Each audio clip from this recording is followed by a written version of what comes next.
not being able to control my chronic illness and the illness starting to take control over me no matter what I did.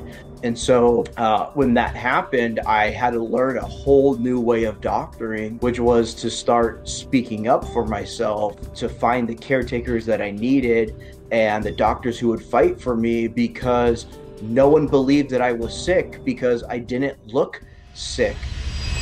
When it comes to overcoming a chronic ailment, there's nothing more important than being your own advocate. And you see, today's guest, Brandon Mouw, was only 3 years old when he was diagnosed with a chronic condition, type 1 diabetes. Growing up to become a brittle diabetic, he's gone through 9 surgeries, losing a kidney, even being told that death was imminent. However, through courage and self-advocacy, he was able to raise $250,000 for a life-saving treatment that too many people go without. So today we welcome him to the podcast to talk about how not only self-advocacy can change one's life, but how it is imperative if you are going through a mental health or chronic health issue. And hey, if you are enjoying the podcast, make sure to subscribe and hit that notification bell so you don't miss any of the amazing guests that we have coming up on the show. It's gonna be some good times.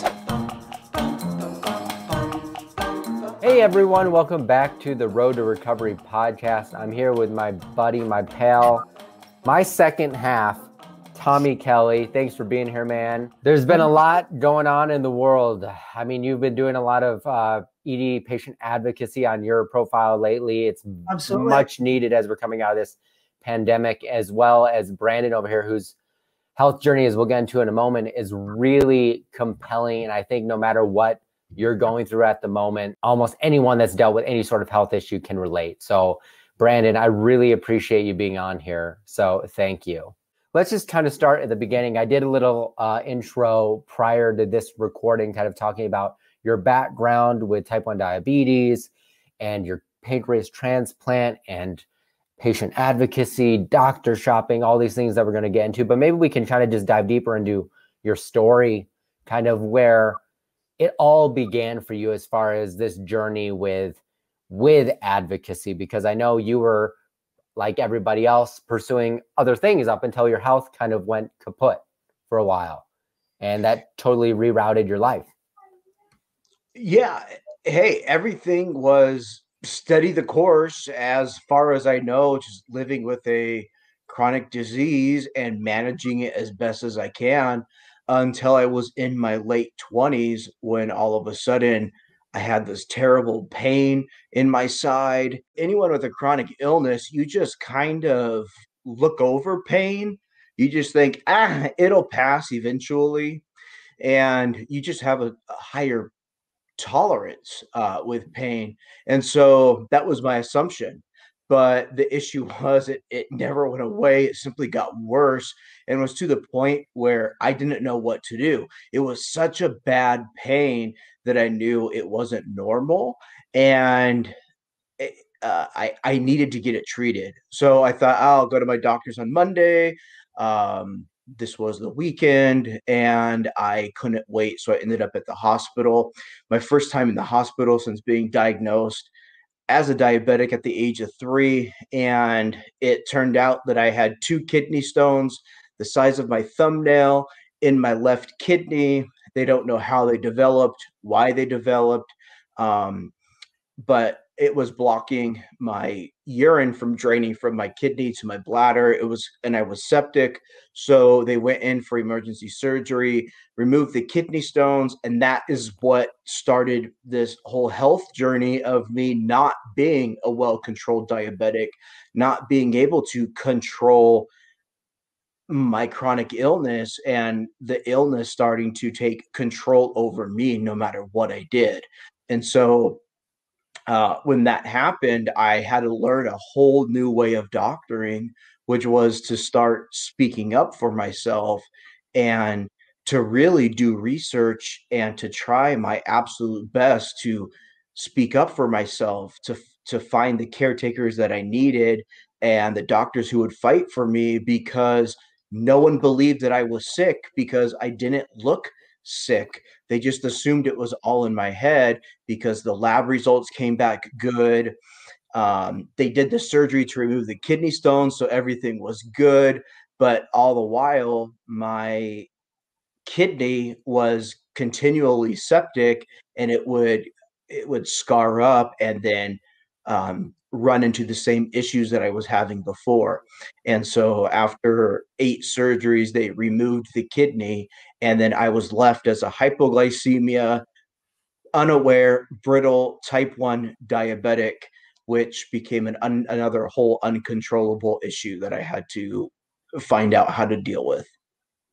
Yeah, no, I mean, that's insane. And that's like kind of just touching the surface, because as we've spoken before, you've been, I mean, whenever you meet someone in the chronic illness community, all of us seem to have been on this wild ride of, I mean, even you, Tommy, I mean, with the ED stuff, because of the way that the world and certain medical experts, and I don't want to like go on doctors and be like, oh, doctors are bad, they don't understand all. I think truly a lot of them, most of them really are coming from a place of wanting to help people. It's truly just the way they are not trained to handle these certain things. A lot of medicine is really for, like you mentioned, for your kidney stone, acute issues in the body. So they're really good with like surgery, acute trauma, things like that. When it comes to chronic problems that just don't pop up on a lot of standard testing protocols,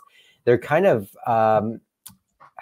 lost in the dark, I think, a lot of the times. And it really becomes difficult, not only for them, but also the patient. And it's the very same way with a lot of eating disorder stuff, as Tommy, you've gone through with people. And as you've had to raise awareness for these types of issues, it's really difficult. So Brandon brought up there a really good point. Obviously, that they were kind of looking at him as in how he looked rather than the issues that was going on in his body. It was kind of the same that we've talked about with eating disorders, looking at you as if you're not a certain way or whatever, you don't fit into that category. Yeah, I mean, it's one of those things where for a lot of people, especially you who were like in your 20s, you're this younger guy, going to the doctors. Like when you're in your 20s and you're like going to the doctor with these things, I mean, they automatically just assume that you're not as bad as you probably are in this situation just because of your age. And this happens all the time with chronic illness. So let's kind of go back to your story and kind of pick up, like you just had this kidney stone removal, but that was just kind of like the first domino in like this fall of dominoes that was going to come for you, from what I remember from our last conversation.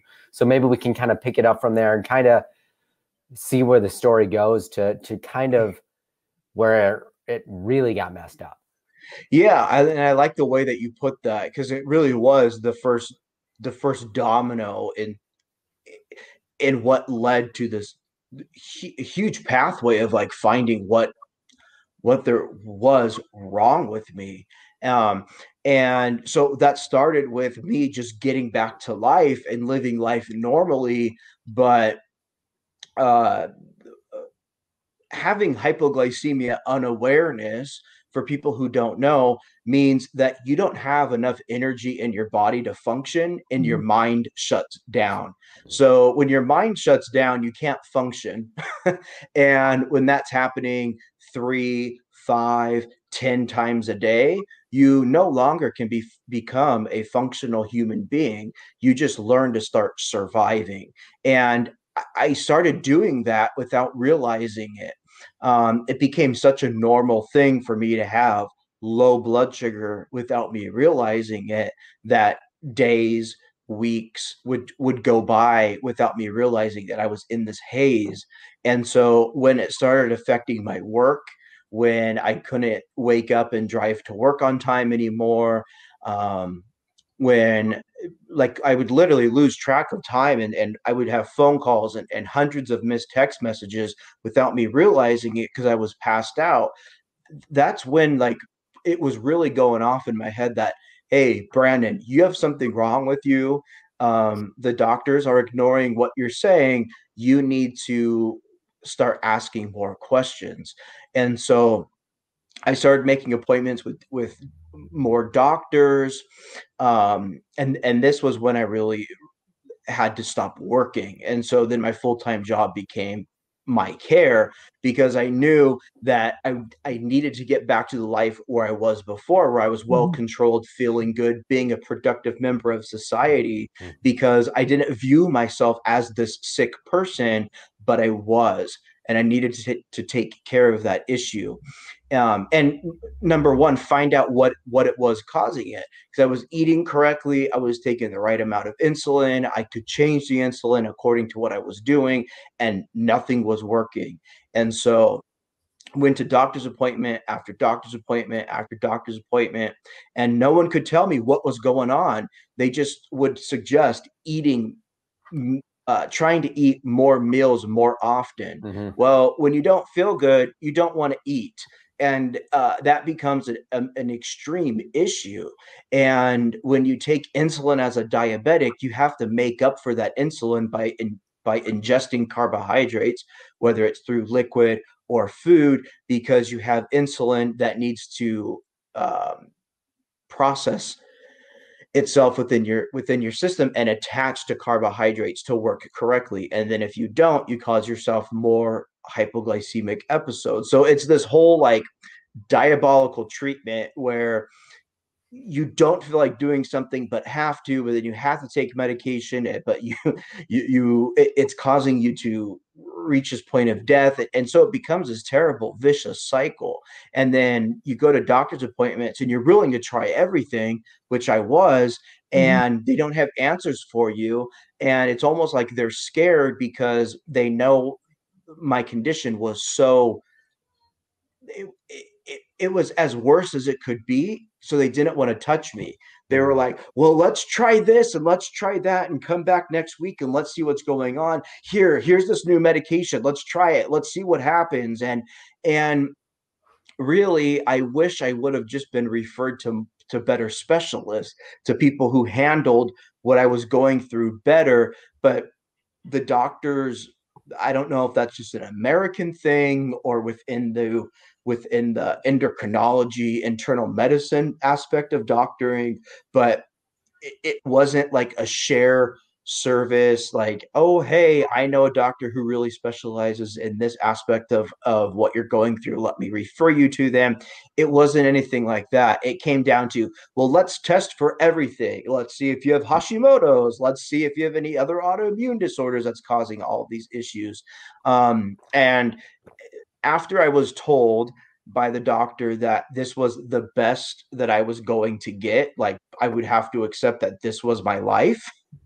I had like an aha moment mentally where I said this was not okay. And I was going to do whatever the heck I damn well could to figure out what was going on. And I was going to, I was willing to die to figure that out. And so I made appointments with every single doctor I could find that would take me on and just even look at my files, and whether that be a holistic doctor or an Eastern medicine doctor, endocrinologist, kidney doctors, urologist, you name them, I went to them. And it took me almost 2 years to find a doctor who actually gave me an answer, who gave me a solvent to my problem. And had I not done that, during that 2 years time, I had died twice. I had been resuscitated to the point where they laughed at me saying, you should have been dead. I can't believe you're alive. And I'm just thinking, well, then why am I alive? You know what I mean? You kind of start thinking about that. Like, what, why am I sitting here in such this element of suffering? Yeah. But then I found that doctor who gave me the answer and said, hey, you need a pancreas transplant. Your body can no longer process insulin correctly. Your body can't break down food and attach insulin to it. And this is the only way it can happen. And it was the biggest breath of fresh air I could have ever received. I had an answer. I had a goal. And then it just became a matter of achieving that to the best of my abilities. I mean, gosh, I was thinking that whole time, I was like, Tommy hardcore relates to all of that. He had Mhm. 2 heart attacks. I'll let you say it. I'll let you say it. Yeah, obviously I had 2 heart attacks. I've been in a coma before, and similar to what you said about the doctors saying that you shouldn't be here, they said the very same thing to me.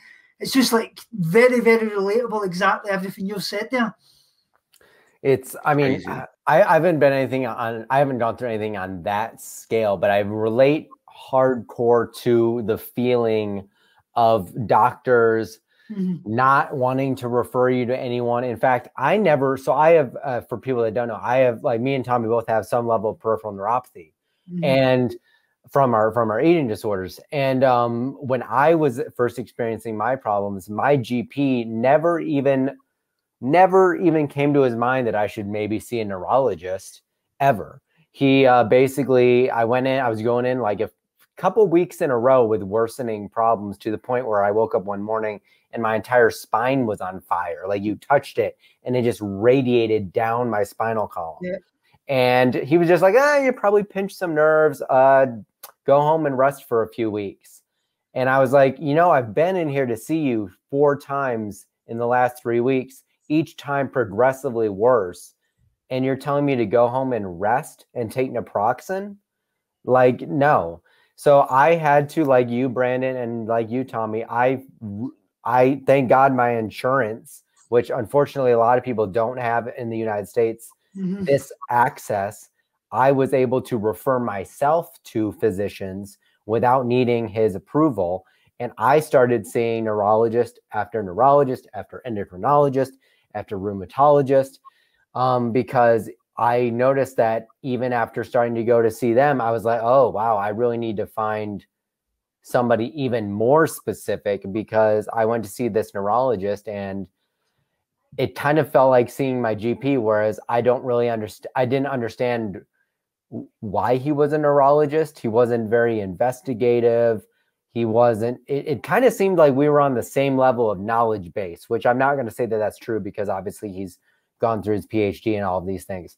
But it was very disappointing. And you noticed that a lot, going, like you said, it took you 2 years to find the one doctor that actually told you what was going on.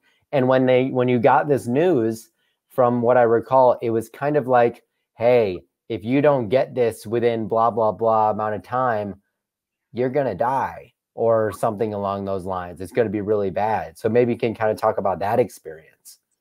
Yeah, so it was one of those situations where I was given information about what was happening, and it was that my body was failing. It reached a point where it couldn't recover anymore because of the hypoglycemia, all the low blood sugars. Mentally, you start getting gray matter. The synapses in your brain are destroyed because they don't have the energy, and once they don't have the energy to connect, they lose the connection, and it starts causing issues within your body. You can't think properly, you lose logical thinking, short-term thinking, and that's not to mention all the connections to your organs throughout your body, and the connective tissue and all of that kind of stuff. And so it really became something where the doctor told me, hey, people in your condition typically die from low blood sugars. Your next one could be your last, and you have less than 2 years to live. And the only way you will live is if you receive a pancreas-only transplant, which is super rare. Insurance doesn't cover it. And Mm. so you're going to have to beg, borrow, and steal to get the funds for that transplant, or you're simply going to die. It wasn't it wasn't put badly, where it was like, hey, you suck. Yeah, yeah.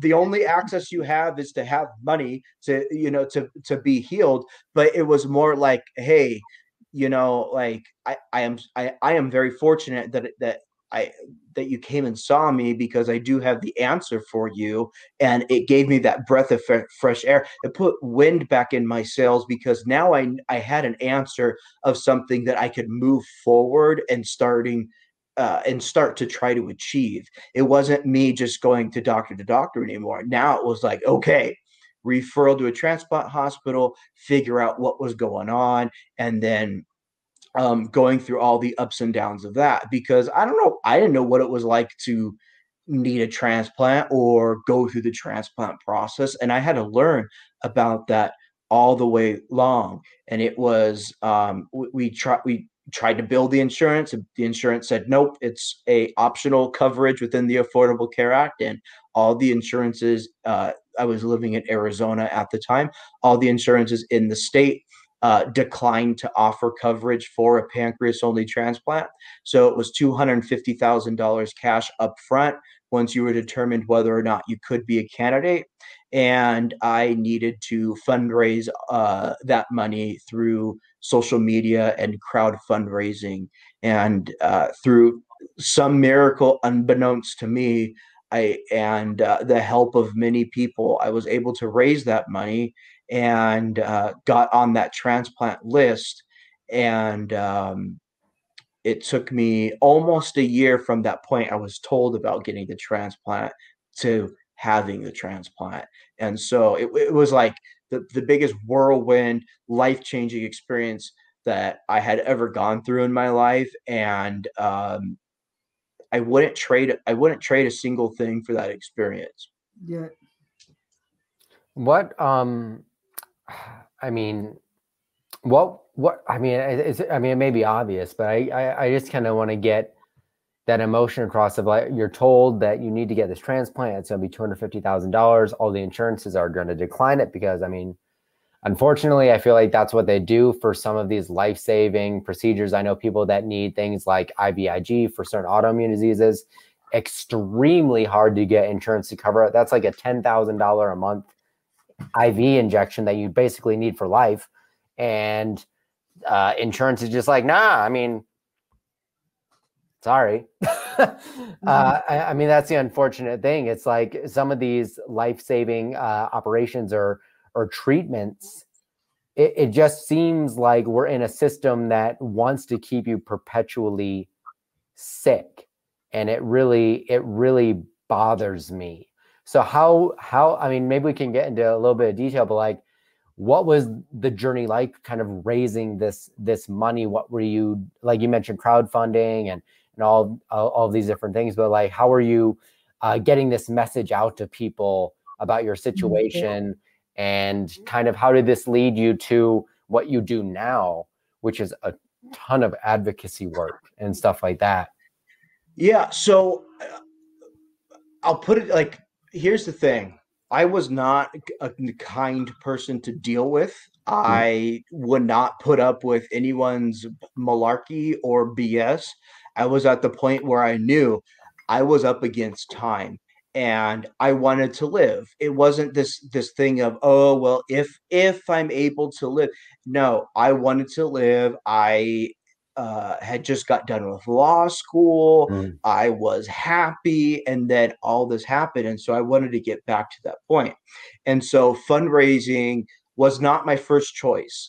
My first choice was to sue the insurance company and state that decided this was not an optional coverage. And the Affordable Care Act, because the Affordable Care Act had the language written optional coverage. And so I thought, well, I can get them to change their mind because this is medically necessary. Here's all the doctor's notes.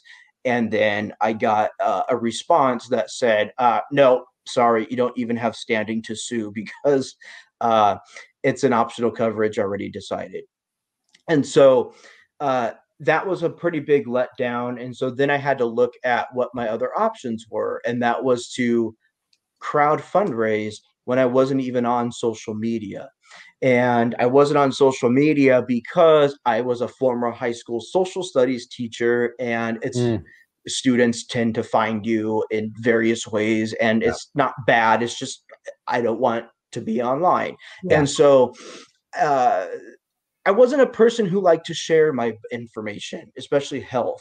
You would never know I was a diabetic. You would never know I was going through problems. I went through life without wearing it on my sleeve, letting people know that I was going through something. Yeah. And I really had to break those walls down and let people know that, hey, I need help. Here's my situation. And I did that by writing a letter about everything that I had done, everything that I had been through, what all the doctors are saying, how much everything was going to cost. And then luckily for me, the roommate I was living with at the time, because I had to live with somebody because I would not be up in the morning and they would check on me. And if I wasn't, they would call emergency services because was probably dead. And so she was very good at crowd fundraising because she had done it lots of times previously to go on trips to go build wells in Africa and do a lot of things. So she was like, "Oh, we just put all your information online and we share it, and people share it, and people give." But in my head, I'm thinking, who wants to give me any money whatsoever? They don't know me. They don't know about my journey. Um, I've kept this to myself for so long, and then all of a sudden I have to just open up and let people know. I have to become vulnerable. And I said no. uh, I'll find a way. So I tried to find loans. I tried to see if I could sell everything, how much money I had, but I had student loans. I did not have the resources to raise to get that kind of money. And so I wouldn't say it's like biting the bullet, but I had to literally humble myself, break down the door, and just say, I need help. Yeah. And just making that ask is what changed everything for me. It wasn't like money started just rushing in. It took it a little while to start, but what it showed me was that people, whether it be friends, family, or strangers, cared. They took interest. They started asking questions. They wanted to know what was going on, and um, people did not have a problem giving to my cause to help save my life, and that was through GoFundMe. And I found out the way that you do it is, you got to put your full story on there. You have to put updates. You have to put pictures. You have to show Mhm. yourself going to doctor's appointment. People need to be able to follow along your journey and know where the money is going and what is happening. And um, within 3 months, I was able to raise that money, and I was just like shocked. Because the transplant hospital just said a lot of people try. I'm just being honest with you. A lot of people try and they can't raise the full funds, and so I just thought I'll try to get as much as I can. And within 3 months, I had that money, and they were as shocked as I was, and they had me listed. And then within 2 months I was called in for the transplant. So it is possible, but that all came from me making the ask. And I think that goes with self advocacy so much, because unless you're willing to make the ask, be willing to find doctors that are going to help you. And the first transplant hospital flat out denied me because I didn't have the funds already up front. They just said, no, we're not taking you on as a patient. So, all those little things when you're going through the hardest times in your life, being knocked down, uh, you got to find the wherewithal within yourself to get back up and to keep fighting. And when you don't feel well, that's very hard. Mhm. But when you're doing the best you can every day, it kind of helps, because then instead of giving up, it's like, okay, today I'm going to try to call two more places. I'm going to try to do two more things. And that's kind of what I ended up doing. And really just making that ask is what made all the difference for me in my life.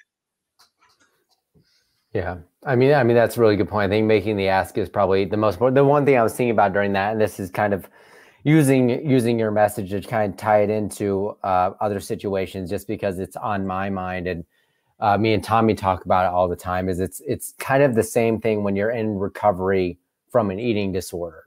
Because if you are not, you really have to, like, it's the same feeling where it's like you have to dig deep within yourself if you are going to move forward and not accept your situation. and be like, you know what, I am going to improve my situation. I'm going to reach out to that dietitian. I'm going to reach out to that therapist. And it's like this, I mean, in a very similar but different way. Like yours was a very immediate, like, oh man, I could like die, like who knows when. And eating disorders, like both situations are kind of the same, because you've kind of got that choice: you either fight for your life or you risk the chance that dying is going to be a reality. So right. And I guess my point with that was Tommy made a great video on his Instagram the other day talking about how is going through this process of healing worth it? Like, because some people feel like, and many people in the chronic illness community feel this way, where things are just so bad. Like, is it worth even trying to get better? Is it worth even trying to?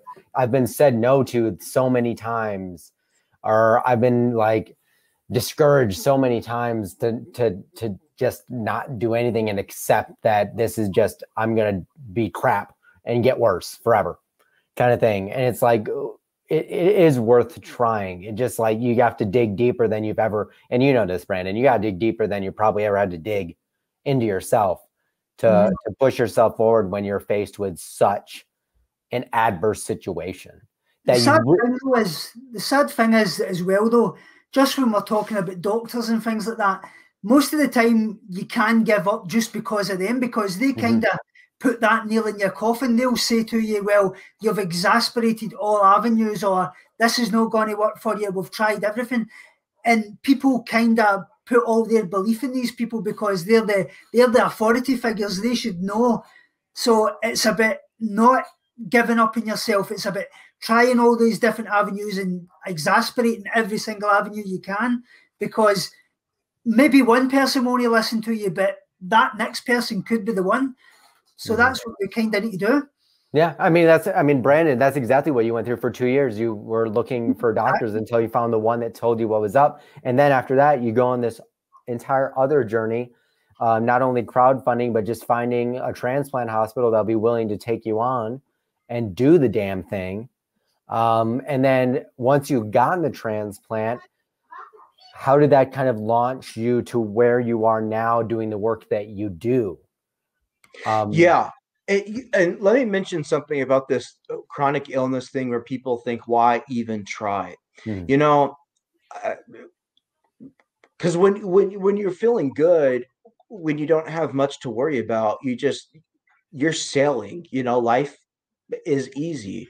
But then when you start addressing things in life that you're going through, whatever it is, that's when things get hard. And you always think, well, it was easier before. It was easier when I didn't have to do all this extra work. And I mean, I could even say that, you know, like it was easier being a well-controlled diabetic than it was to go through everything that I went through and how I'm currently living. However, I wouldn't be alive today to be able to say that had I not gone through that journey. And so I think just something for people to realize is that the journey is not meant to be easy. We live in a world that is trying to destroy us in every way, mentally, physically, emotionally. It's just a damp blanket on ourselves, and it's our choice whether we want to fight back or give up. And I think just that will to fight back puts that spark in your life to keep going. And that's kind of how I've looked at it, because there's so many times I could have just said enough and just not woken up, but for some reason I had something to live for. And so now that I have this transplant, it's like life is so much different than what I was used to. I was a diabetic from the age of 3, insulin dependent, carb counting, high and low blood sugars, doctor's appointments every 3 months, lab work. You get used to it as a kid. It's not something you think twice about. And then now as an adult, I suddenly have this whole new regimen of life where I have a transplant that I've been in rejection 4 times for, how to get treated for rejection. A lot of people say that, oh, I got lucky because I'm now cured of diabetes, and I would like to argue that point and say it's not a cure. This organ that I've been given that keeps me alive can fail at any time. I'm struggling with that issue every day. Um, the medication I take has such terrible side effects that it impacts my life more than being a well-controlled diabetic did any day of the week that I had before. Um, it doesn't mean that I am not grateful for what I've been through, or grateful for what I have. It's just life is different. And I don't look at it in a negative way. I don't think, well, I was so much better, or it was so much better. I look at it as I am alive. I wake up in the morning. I feel good mentally. I want to conquer the world. I can only do so much because my body can only do so much, and I'm only capable of so many things, but that will is there, and that is what gives me hope. And when I was going through the whole process of trying to find someone who was going through what I was going through online, like just Googling pancreas-only transplants, they do less than 100 a year in the United States of America. And a lot of people who go through it don't want to share their story, so you're unable to find them. If you were to look up pancreas transplants on Facebook, a lot of people get pancreas transplants when they have a kidney transplant. That's mildly relatable to me, but they went through a whole different process. They didn't end up hypoglycemic unaware and all that kind of stuff. It was their kidney that was the issue, and then they got a pancreas along with the kidney. And so what I found was there wasn't information about what I went through online. And so I thought, if I make it through this, I would like to be a resource for people who have gone through similar things, and just let them know that there is light at the end of the tunnel. At least there was for me. And if I can at least spark a little bit of hope in someone's life by just showing I'm living a life after literally not living a life for 3 years, and didn't think that I'd make it through that time period. I speak up for myself. I go to tons of doctor's appointments. I'm on a lot of medication, but I'm not letting it stop me. I think there's too much good in life to experience and to witness, to dwell on negativity. Um, Not every day is a good day. There are days I simply can't get out of bed. There are days I don't have the energy to do things because of medication side effects, or my levels aren't well, so my body isn't responding very good. But that doesn't mean that I stop doing what I do, which is to just simply live life. I have to pay my bills. I have to work. I have to, all of that comes on top of it. But I find myself enjoying life so much more now than I did before. And had I found someone who went through the same thing that I went through online, it would have helped me so much, because I figured everything out on my own. I charted the whole course. I had to figure it out when I was sick.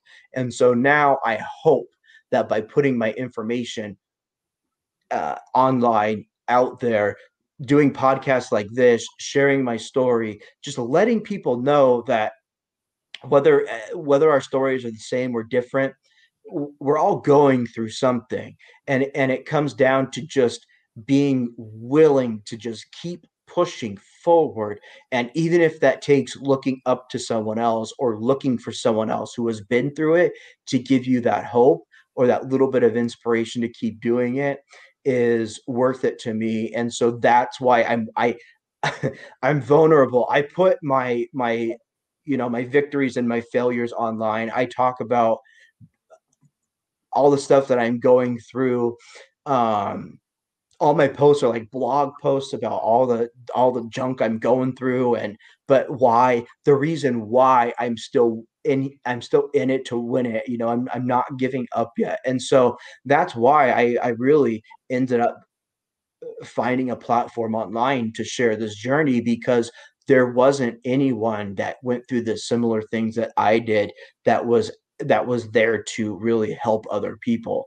And so luckily I do get contacted by people, and I do get to be an information provider. And I always tell them, you got to find another doctor, make an appointment with everybody, you know, like it's kind of like a plan similar to what I went through, to try to get people on the right track, because they're just not getting the help they need from their doctors. And there is help out there. It just has to be sought.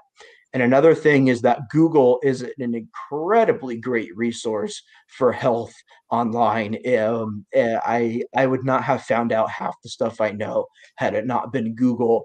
And then I ask doctors and they don't know. And I say, well, why don't you do some research on it and let me know what you find out? Because that all comes with the whole self-advocacy thing. Yeah. I mean, Tommy, I mean, I'm sure you could talk about that for a minute, and that whole kind of advocacy thing, because it's yeah, absolutely. Like I say, self-advocacy is really, really important. And I think that's a great point that you actually made there when you said that the best people to help you are somebody that's been through it themselves, because there's always somebody out there that needs to hear your message. And I think that's really, really important that you're speaking out about these things, because people that has been through it are really the best position to actually advise you and help you as well. And it's really, really important to be your self-advocate. I feel that's what I've always been about. I mean, I just when I talked to you first, Brandon, I thought immediately of Tommy and kind of how we met and the work that you were doing at the time when we met, like 5 or 6 years ago now, and kind of that journey, because you went through a lot of very different circumstance, but very much the same kind of storyline of just kept being pushed down and having to find this will to push yourself forward. And now you're trying to be this kind of example, not out of a vain reason, but because there are not the examples out there for other people, especially like for male eating disorders, but just being that example, that kind of light for people to show you that, hey, you may be going through this really crazy crap, but look at me, look what I've been doing. Here's what I'm doing. Reach out to me, talk to me. I'm here to help you figure out as much as I can your journey, and hopefully get you to start taking actions that can improve your situation. And that's really kind of the antithesis of the whole podcast. Yeah. Is an example was yesterday, like we've talked about in the podcast, Nikki from the Big Brother show, she actually passed away with an eating disorder. So kind of showing that this can happen, but at the same time, the earlier you can actually speak about your problems, you accept you've got a problem, you ask for help, and you don't give up, the more likely you are that you're going to get through that door and actually get the help you need. Exactly. So Brandon, I just, for audience sake of ease, I'd love to just ask you, what are some major kind of key tips for people when they're trying to advocate for yourself? I know you've talked about this, finding this within, have the power to ask questions, Google, to a safe degree, because that could also be dangerous. But what are some major tips for self-advocacy that you can give to people that are watching that may be kind of just starting this journey for themselves? Yeah, I think a lot of people are just simply afraid of that confrontation, of asking the doctor for something. Because, and you mentioned earlier that, you know, doctors really, for the most part, aren't out there to try to harm you. It's just they don't have that immediate skill set to help you, and so they don't know how to answer it correctly and all that kind of stuff. So my best suggestion, and I learned this after kind of going through it, was to write down what I wanted to know. Literally write it down. And so when I would show up, I would have a list, and I would just go through the list. and get the answers that I needed. And then it wasn't just off the top of my head, or because here in the United States, the doctor spends about 10 minutes with you maximum. Mhm. And so I would always tell them, schedule a long appointment, and because I'm going to be here a while, and I would go through everything. So my whole thing is like, write it down, go through it. If you can't get through it all, make the next appointment you can to start going through it all. And if they can't help you, then find another doctor.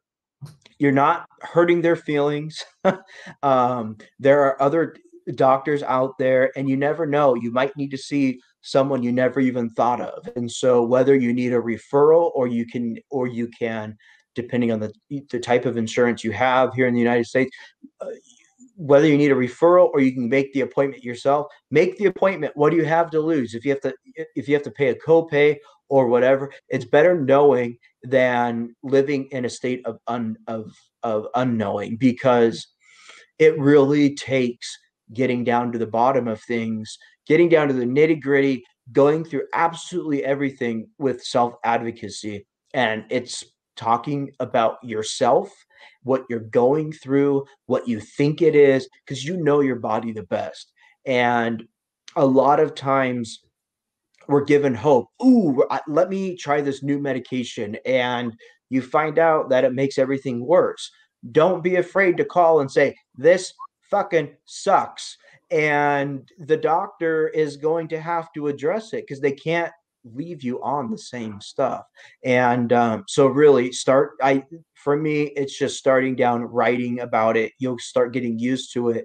Then you start developing this like wherewithal to speak up for yourself. And it's not like, hey, you need to help me right now, or it's not a communication like that. It's a communication of, hey, here's what's wrong with me. What do you know about this? Could it be that? Can we test for this? Who else would be a good person to see? Where can I go for a second opinion? Who's your greatest competition? And all those questions kind of come with the self-advocacy aspect. And then even though you don't get the answers you need, it doesn't mean that the answers aren't out there. So the other aspect is find someone who's going through or who has been through something similar than you. And Googling and searching online has been an incredible resource. And a lot of times they can suggest helpful tips that they have experienced and have been through, and can help you. And that is also being vulnerable, just asking for help of a stranger online. But that's why a lot of us are on there, to be that resource for other people. And so just, what do you have to lose? Just ask. It's okay to make a fool of yourself. Who cares? It's about your health, well-being, and longevity of wellness. So just make that first step, and it's pretty easy once you do that to keep the ball rolling. No, I couldn't have said it better myself. I mean, for myself personally, I know when I talk to my closer friends about this, that haven't gone through similar situations, haven't had to go to doctor after doctor because they don't have answers. They're generally healthy. So I never knew what it was like to go through the medical system when I was healthy, because I never was sick. So yep. I didn't know my GP was really crappy until I actually needed him. And then he couldn't suggest even who to see, which is all I wanted. So I think that when it's coming from a place like that, you kind of owe it to yourself to do your own research.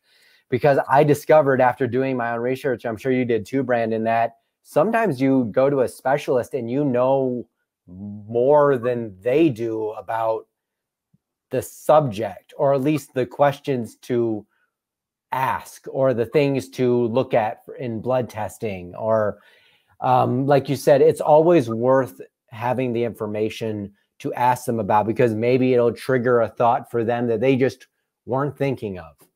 And it goes back to asking the questions, being prepared for the appointment. So many people go into appointments just hoping that the doctor will have all the answers for them or have all the things they want to look at. And in my experience personally, 90% of them did not have anything. And like you said, here in the US, we see them for 10 minutes. They look at your file for 5, and then they're out seeing the next patient because they got to see so many in a day.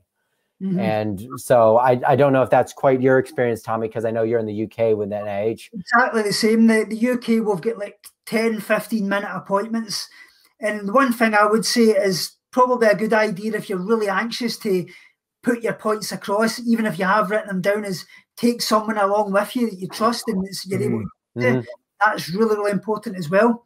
Yeah, that's actually a really good tip. I've either like called up my brother or my mom if she's available, and I'm like, yo, you need to come and keep this conversation straight, because when you're the patient, you have so many things going through your head all the time that you're apt to not ask something or be fearful and not ask something, or just freeze up or something. So you need someone to, or you're just there and you're so kind of, for lack of a better word, manic in the situation, because you're anxious that you don't even retain what you're hearing from them. So that's also when I'm in the appointment, I always take notes myself when I'm there with things, or ask them to write stuff down as we're going through this and in the doctor's notes for me to see, because sometimes you just can't retain it. And like you mentioned, when you're sick and if you have brain fog or something, you're not remembering 90% of it anyways. Exactly. So writing things down is even more important. So Brandon, I really appreciate you coming on and talking about all this stuff. I know we practically scratched only the surface. And I implore anyone to really go check out your profile, check out your website, all these things that we'll have down in the description. If there's anything you would like to add it in. Let's do it right now, kind of. And anything that we might have skipped over that you were thinking about. No, I will just say this, regardless of what people are going through, the whole chronic illness aspect, it's very similar. And you feel alone most of the time. You feel judged because you're judging yourself and you think everyone else is judging you. Mm-hmm. And it's pretty amazing when you actually do ask for help. You're kind of shocked at who steps up to the plate to help you, and you're also shocked at who doesn't. But really don't make that ask. It will drastically change your life for the better. And not every time you ask for help you'll get answers, but when you do it enough, you will find the answers that you need. And so I just want to make sure that people are aware that, yes, you might be alone. You might right now be suffering really, really badly, but help yourself get out of that by asking, just making that ask, writing the things down, and whether it be from a doctor or a friend, because you just do not have the energy to call the doctors to make the appointments or know who to talk to. It's those simple things that we look over so easily because we don't want to involve other people in our lives or let them into what we're going through. But it was the best thing I could have done for myself. And I think that anybody going through anything similar, they can do it. And so I would really like to just leave those words of encouragement. Great message. That's beautiful. I mean, make the ask. I mean, if there's one thing I just want to end on, it's that if you're out there and you think it's only going to get worse, your health is really within your hands to make the effort to do everything you can to change what you can. And I guarantee you, I'm just a very strong believer that things can get better if you really like it. You're going to go through hell in a handbasket. You're going to go through a maze of fucking tooth and nails to get to where you want to be. And even then it won't be perfect because that's how life is. But there can be a light at the end of the tunnel. It doesn't have to be this utter darkness forever. And that goes for pretty much anyone's situation. I think there's always a fine line that people can find a silver lining. And it's like the message, nothing worth having comes easy. It's kind of like that. It's so true. And nothing will make you realize it like having a health problem. Absolutely. That's your true wealth at the end of the day. Yep. Amen. Well, Brandon, thank you again for being here. We're going to do this again because I know there's like so much we can talk about on a deeper level. So I really hope that we can do this again in the future. Again, everybody can find all of his information in the description. I implore you to reach out to him if you have any questions with similar issues or advocacy or just questions. He will answer. I've asked him questions before. He's great. So Brandon, thank you. Thank you, Tommy. And we will see you all in the next.